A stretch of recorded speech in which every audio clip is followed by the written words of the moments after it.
Hello, welcome everybody to Entrepreneurial Live Interviews with Connie Fuksa. See, it happens to all of us. We stumble over our own tongue, but thank you so much for being here with us today.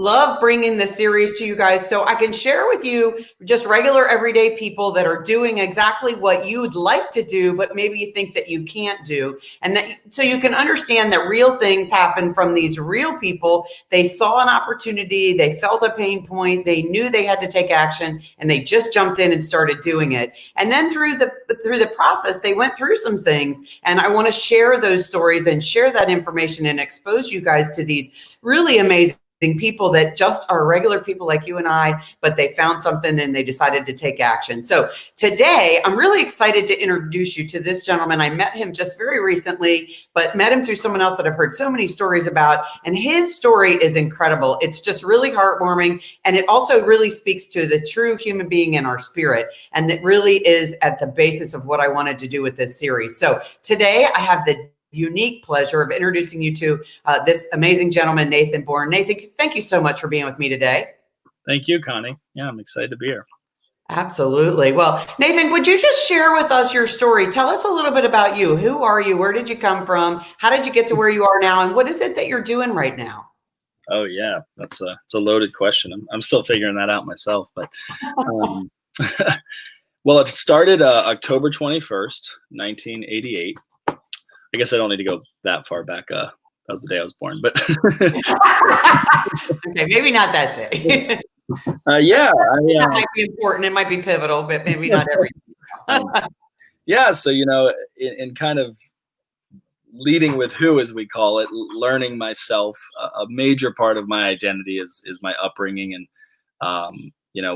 when you're growing up the way you grow up, and we all have grown up different ways. It's just how you grow up. It's what you know, and then as you start to go into adolescence and teenage and adult years, you start to evaluate it, right?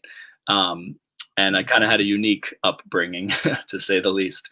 The kind of shock factor, the detail is that I'm the fourth of 9 children. So my parents were married at 18 and 19. Mhm. They now have 19 grandchildren from their 9 children. The ages range from my oldest brother, who's 38, to my youngest brother, who's 17. He'll be a senior in high school. And my parents turned 57 and 58 at the beginning of the year. So it's a pretty wild Wow. group of individuals. Yep.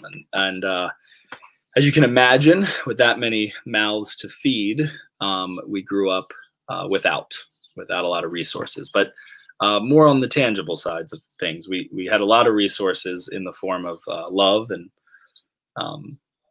compassion and grit and things that you can't put a price tag to. So although there was some disorder and some dysfunction and just kind of craziness, I've chosen, as many of my other siblings have, to look at the gold in that and the silver lining and think, wow, I was actually quite equipped.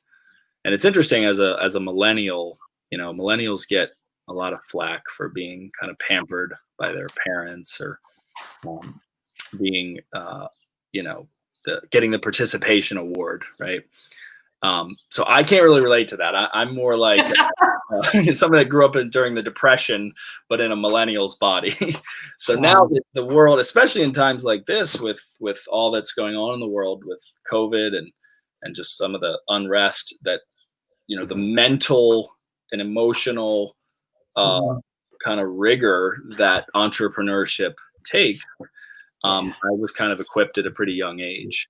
So yeah, that's kind of the childhood portion of it. And then to fast forward, I just kind of grew up fast. I can remember about 10, 11 years old, realizing I'm going to have to kind of choose a path and get to work. Wow. So I went to school for the first time in 7th grade. I was homeschooled until then. Wow. And with that many people and all the kind of craziness, it was a little bit more like no school than homeschool. We were like school of hard knocks, and there's a lot of things I learned that you can't replace, because it was hands on with my dad, whether it was out hunting or fishing or rebuilding an engine or cutting down trees, things that just, or sewing, like really domestic things. Like I can thread a needle and I can sew and do things that most 31-year-old guys probably can't do. But when it came to actual education, I went into 7th grade and I was not prepared up to that point. But I went to work. I worked really hard, and it's remarkable what you can do when you kind of put your head to something and you participate in a system and you actually engage.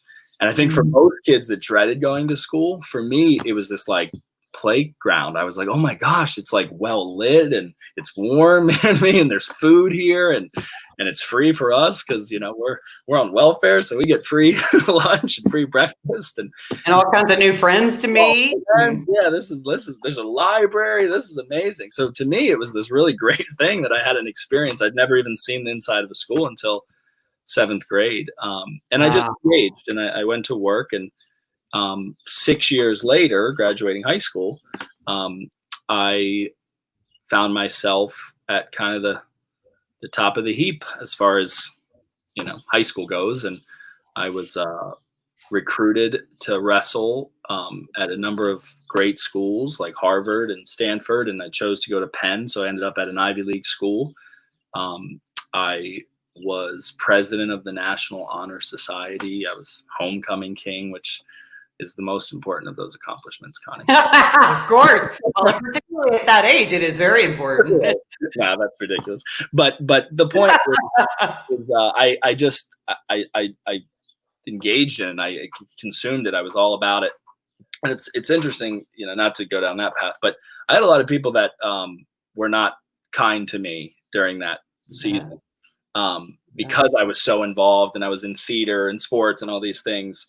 And what they didn't know was that I wasn't trying to be popular. I was trying to survive. I needed to get out. You know what I mean? I needed to build something in my life. So this sort of insatiable drive that I had and have always have and will always have is something that's just in me, and I can't get rid of it. I've actually tried things. I've tried to surf.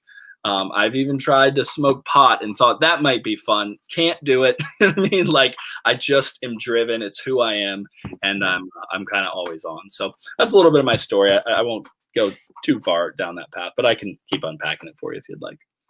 No, I love that, the thing about your information and your education to us about this is that, exactly what I started with is that most people who get on this entrepreneurial journey, which we'll get to in just a second, but it doesn't just drop in your lap. And in your case, for sure, there's there's a huge mountain that you had in front of you, but you figured out how to scale the mountain no matter whatever happened. And in your case, you didn't see it as, a detriment. You saw it as, wow, look at all this magical stuff that I now have access to. I'm going to take advantage of it. Where some other people might say, oh, well, I didn't have all these things, so I can't keep up. And you just took that, that opportunity and said, I'm going to make the most of this. So that is really exciting. Very cool.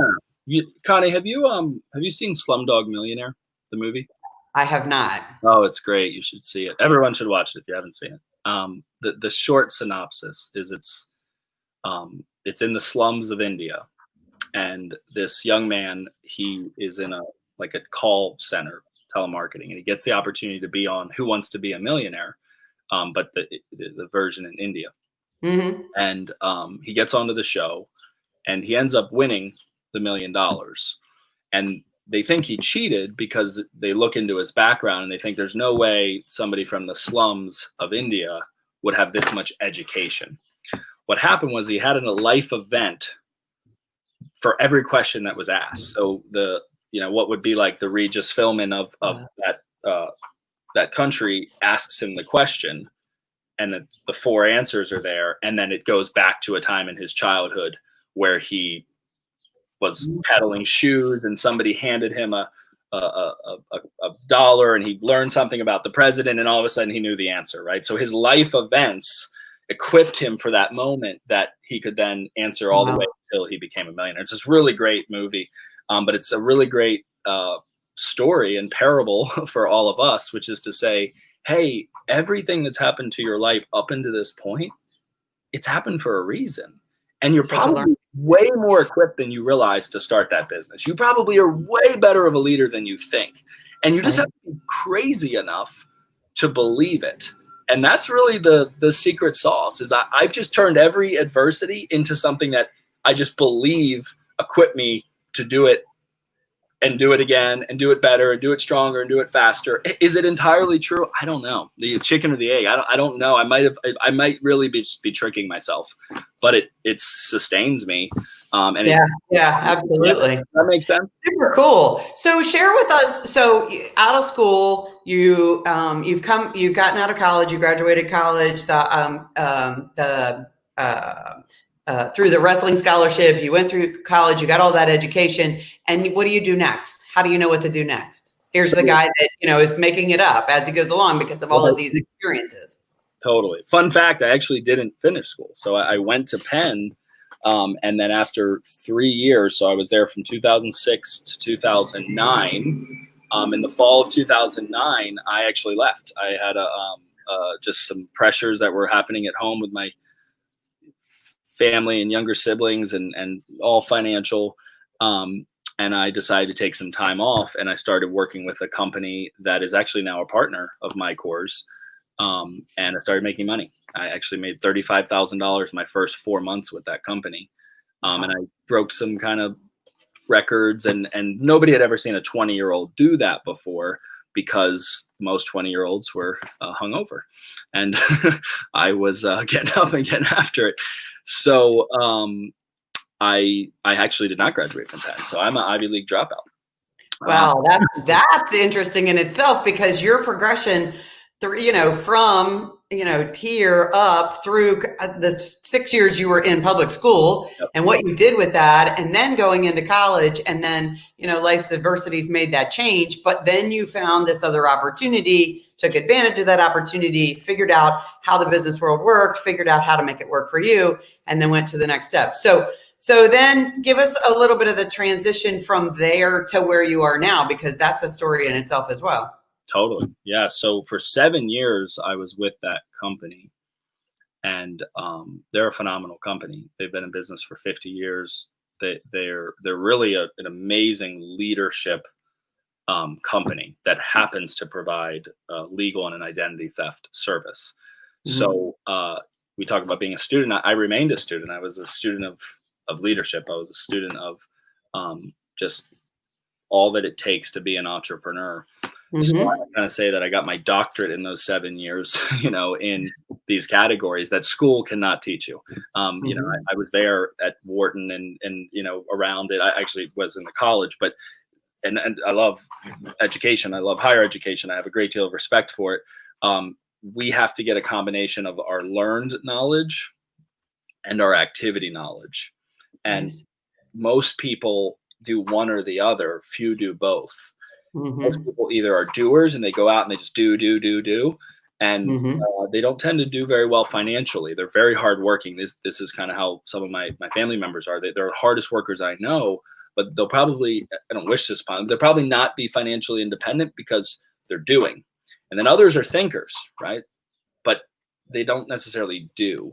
So you got to have that combination of the learned knowledge and the activity knowledge, and the learned knowledge and the activity knowledge. So I've remained a student the entire time, and I learn and I read the books, and I get the subject matter expertise while I'm up at early in the morning and late, mm-hmm. night. So I think that's what most people don't realize. They think it's either this grind or they have to be super, super smart.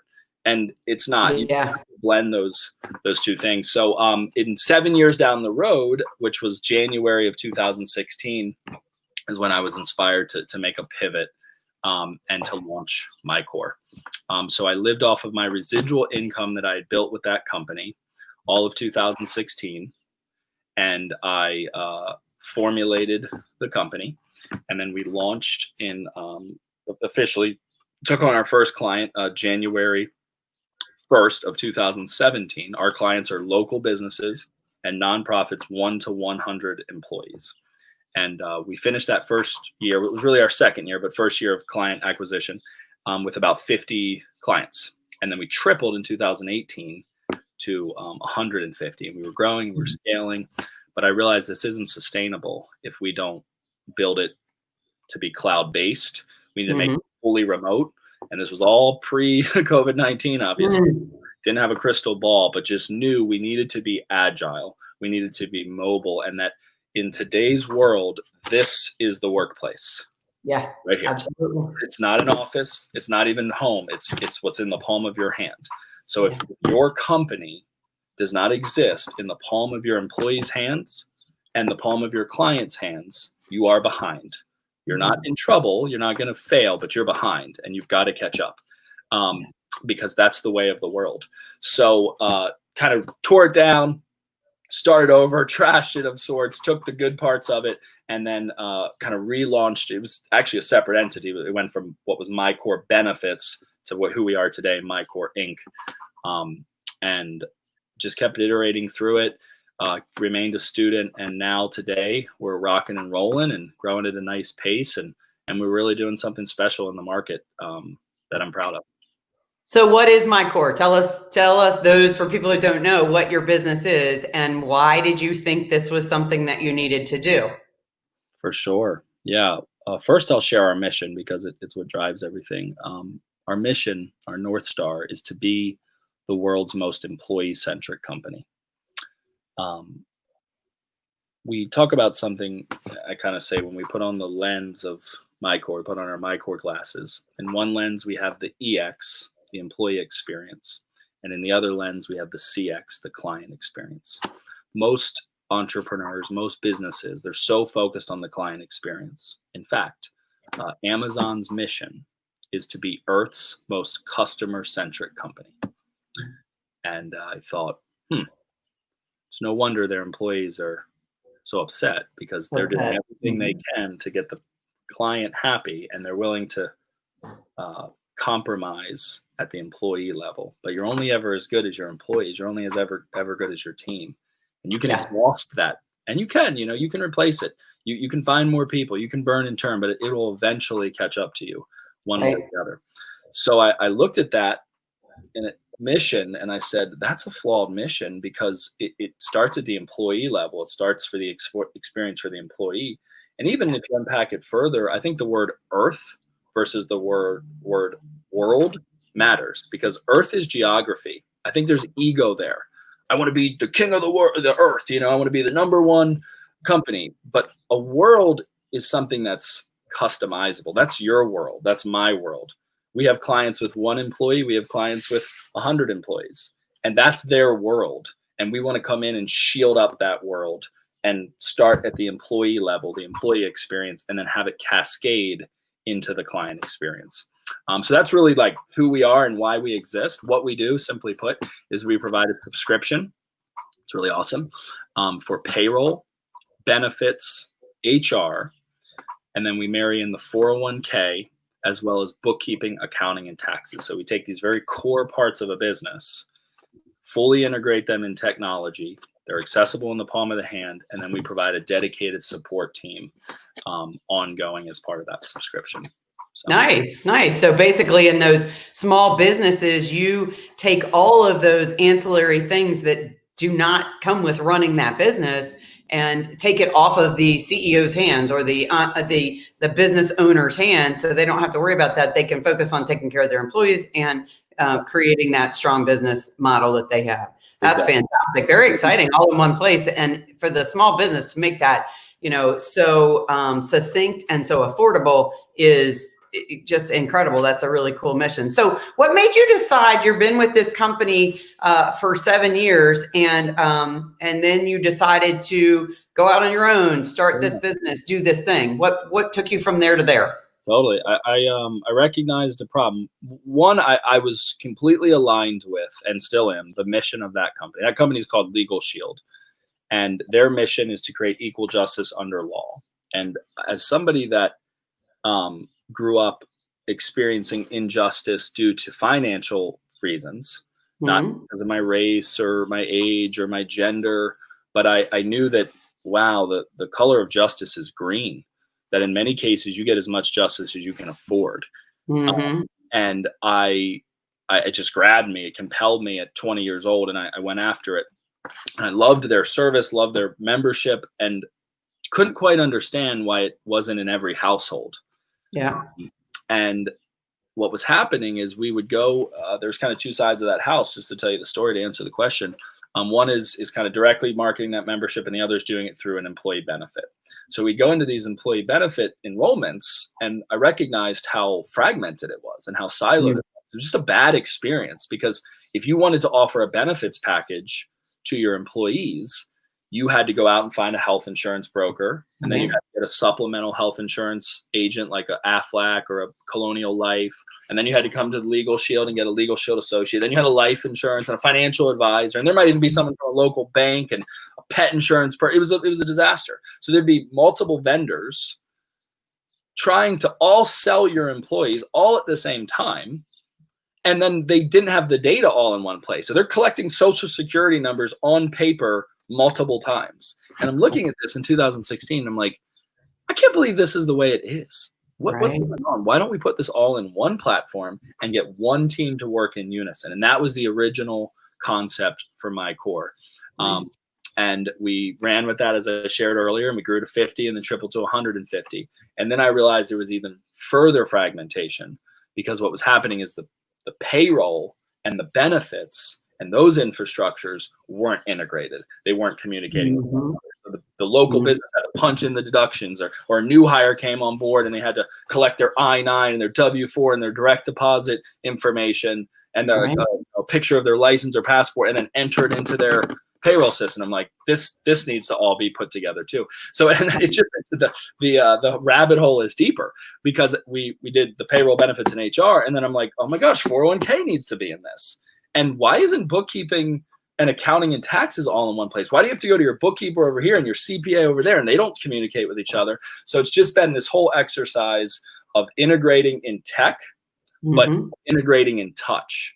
That's the key thing, right? Anybody can build a platform that has this data, but do you have a team that's creating a client experience that creates continuity and that has a congruency to it all, so that it actually creates an experience around these things, not just checking boxes? Because nobody starts their business, except for MyCORE, to be dealing with payroll, benefits, HR, 401k, bookkeeping, accounting, taxes. They're good at cutting lines, building websites, doing what you do, all the things outside of those core parts, but you have to do those things.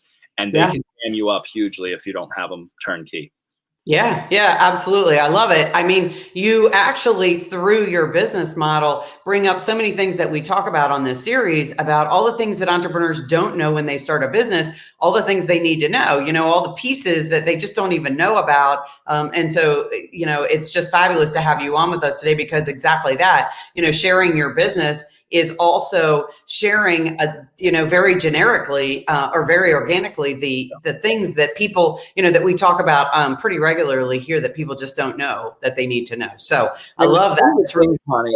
It's not about enrichment or personal or professional development or business development. This is life and death. You will fail, and I don't think people want to talk about this, because we live in a time now where everybody can be an entrepreneur. That used to be a weird thing, right? Like you didn't meet people even 10 years ago that said they were entrepreneurs. Right. Now everybody's an entrepreneur. Everybody can start a business, whether it's in the network marketing industry, or if they have a podcast, or they have a side hustle, which is great. It could be Uber, right? Is a business.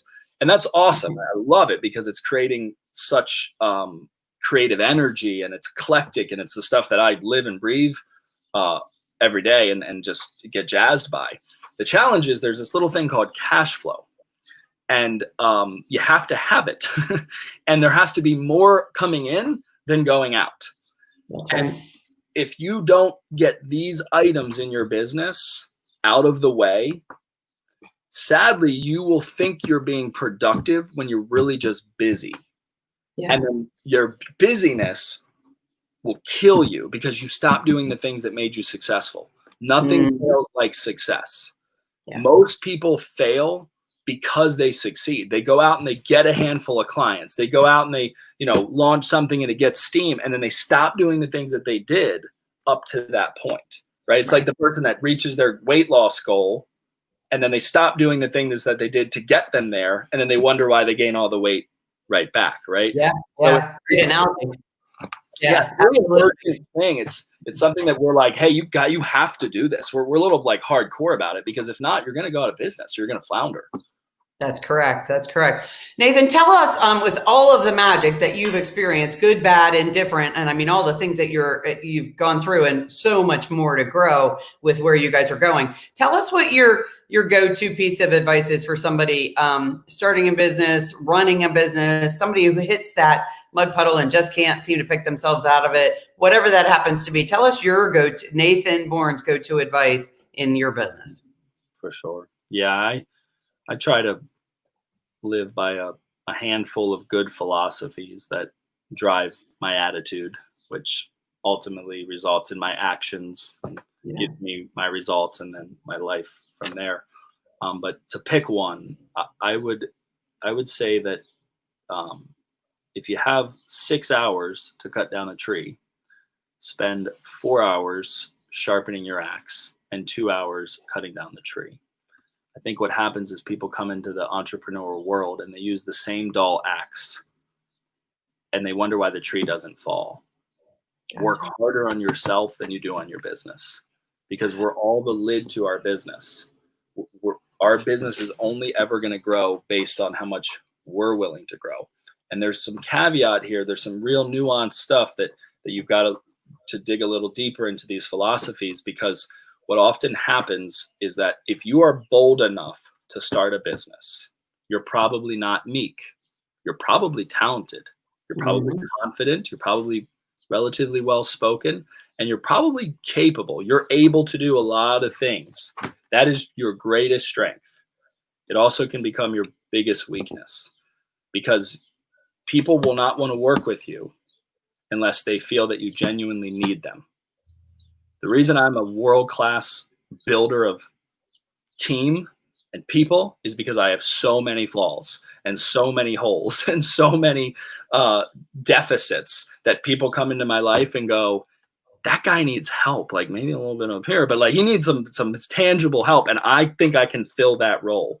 But so many local business owners that they want to be the end all be all. And they want to do this and they want to do that. And they want to have purview on that. And they want to have oversight on that. And they don't let go. And because of that, their business is never really owned by them. Their business owns them. Yeah. So the question, you own your business, or does your business own you? And the real test of that is take like 2 weeks and just go to sleep or go away and come back and see how it's operating.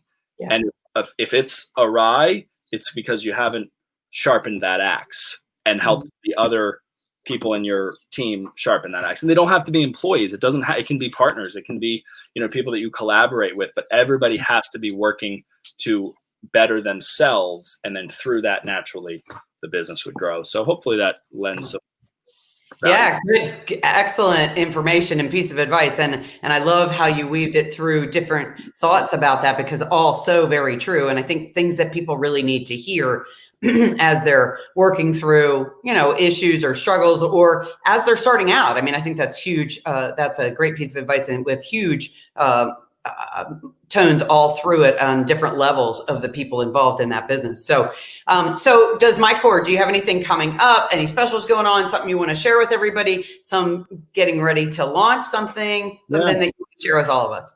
Yeah, I'd love to share that. In fact, I have a philosophy on it. Something that we kind of pride ourselves in is we don't do specials. We don't run promotions or incentives. I actually see it as manipulative. Not like you're a bad person manipulating people, but you are manipulating the market. So one of the big things when COVID hit, I brought the team together for our all hands meeting, and obviously we were all kind of in shock of what was going on.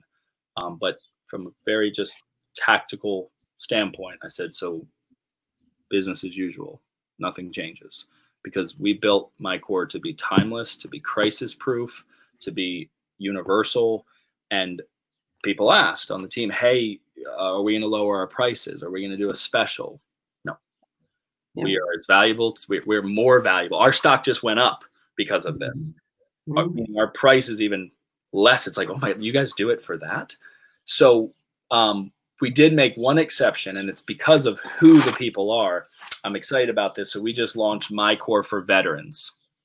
And we were able to drop our prices a little bit for this community, for veteran-owned or veteran spouse-owned businesses.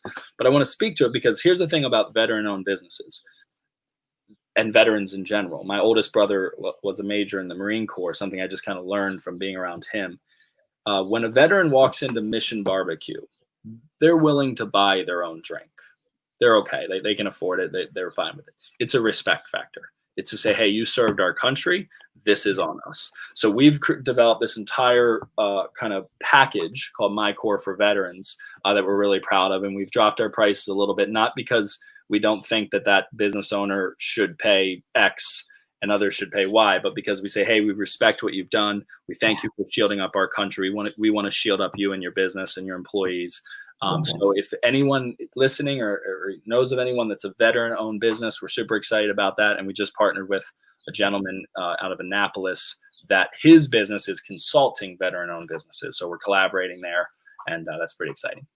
That is fantastic. Being a Navy mom, I have a lot of respect for the fact that you're doing that. So, I agree with you. It's not that they can't afford or don't need, but out of all of the things that people could be doing in the world, it's one of the very selfless acts that someone chooses to do, and none of their time is their own, and they're really always protecting us. So that is amazing that you're doing that, and I appreciate it. And I love your philosophy about your business and the respect for your business and not making those adjustments because you value your business and the product that you bring. So I understand and respect that a lot. So thanks for sharing that with us. Nathan, if somebody wants to get in touch with you after today, how do they do that? Yeah, our website, leadwithmycore.com, leadwithmycore.com. You can always reach out to me. I try to make myself available. Just don't email me because I never, ever email people back. I'm awful at it. If you're honest about it, that's the worst. I mean, here's what I do. I will flag it and I will eventually email you back. But I am super bad with it because most of my time now is internal. So I'm really working internally with the team. And I feel bad. I kind of give a disclaimer because I don't want to be rude and I want to connect with you, and just be patient with me if you do reach out.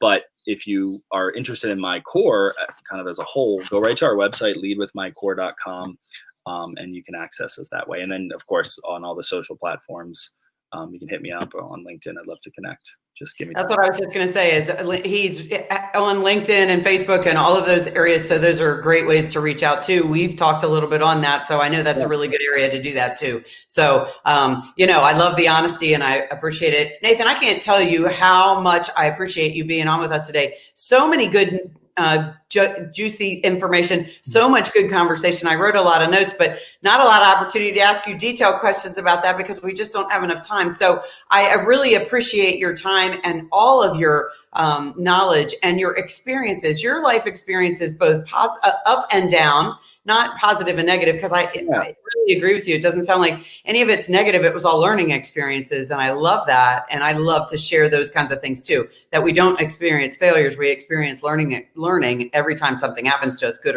and bad. So I just love all of the good stuff that you shared with us today. And I'm sure we'll be continuing to share your information for quite some time. But I really appreciate your time today. And thank you for all your good information.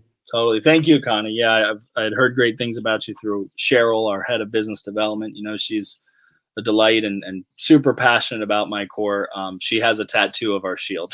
Yeah, she shared it with us. That is amazing. See, you definitely have an employee-centric business. There you go. Really speaks to that for sure. Well, Nathan, thanks again so much for your time today. I really appreciate you. And guys, again, subscribe to my YouTube channel so you make sure you don't miss any interviews. You can also go back and watch this interview or any of the other ones, but so many good pieces of information. If you missed anything, you can go back and rewatch it there. So if you go and subscribe, you can make sure you don't miss it. You can also go to my website, ConnieFuksa.com, where there's lots of good information for entrepreneurs, how to do different things, also how to amp up your business. We can talk about how to share information about your business in a way that people can understand you better. And you can also see all of these interviews and link to them there as well. So I really appreciate everybody's time, but particularly Nathan, your valuable time today. Thanks so much. Thank you, Connie. All right, guys, have a great rest of your day, and we'll talk again soon on Entrepreneurial Live Interviews with Connie Fuksa. Bye-bye.